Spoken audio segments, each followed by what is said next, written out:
भारतीय रेलवे ने भारत के पूर्व पहलवान बजरंग पूनिया और विनेश फोगाट का इस्तीफा स्वीकार कर लिया है। पिछले दिनों दोनों पहलवानों ने रेलवे से इस्तीफा दे दिया था। विनेश और बजरंग ने पहलवानी में देश का नाम रोशन करने के बाद इस सियासत में अपनी किस्मत आजमाने का फैसला किया है। उन्होंने रेलवे का अपना इस्तीफा पत्र सौंपने के बाद भारतीय राष्ट्रीय कांग्रेस का दामन थाम लिया था।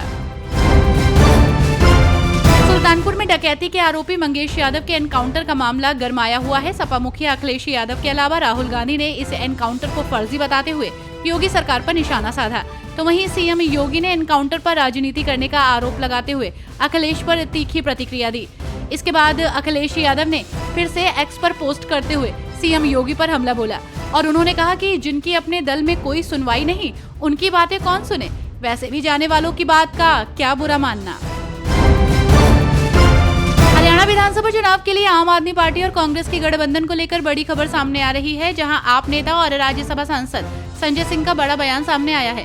उन्होंने कहा कि उनकी हरियाणा में पूरी तैयारी है और नामांकन की तारीख 12 सितंबर है। हमारे पास कम समय है, आलाकमान के फैसले का इंतजार है, जिसके बाद कैंडिडेट की लिस्ट जारी कर दी जाएगी।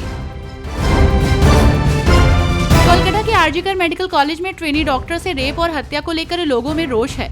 इस घटना को 1 महीना पूरा हो गया और लोग न्याय की मांग कर रहे हैं। इस मामले को लेकर सोमवार को सुप्रीम कोर्ट में सुनवाई हुई है। मुख्य न्यायाधीश डीवाई चंद्रचूड़, जस्टिस जेबी पारदीवाला और जस्टिस मनोज मिश्रा की पीठ मामले पर सुनवाई कर रही है।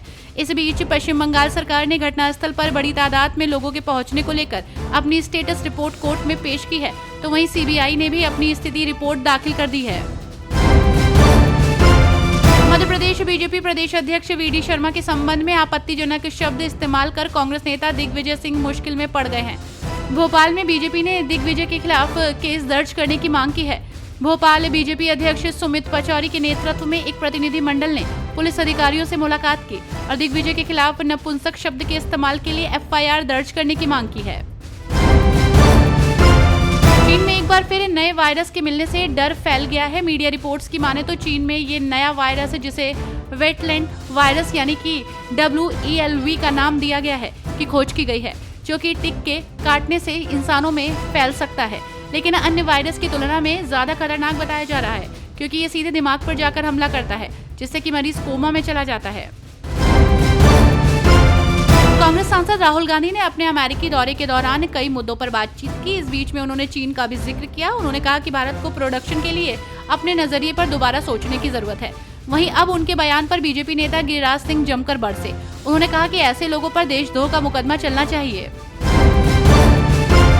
हरियाणा में विधानसभा चुनाव नजदीक है, ऐसे में सभी पार्टियों ने कमर कसनी शुरू कर दी है। दोनों पार्टियां चुनाव प्रचार की तैयारियों में जुट गई हैं। इस बीच हरियाणा कांग्रेस नेता दीपक बावरिया की तबीयत खराब हो गई है, जिन्हें दिल्ली के एम्स अस्पताल में भर्ती कराया गया है। हालांकि अब उनकी तबीयत में सुधार है।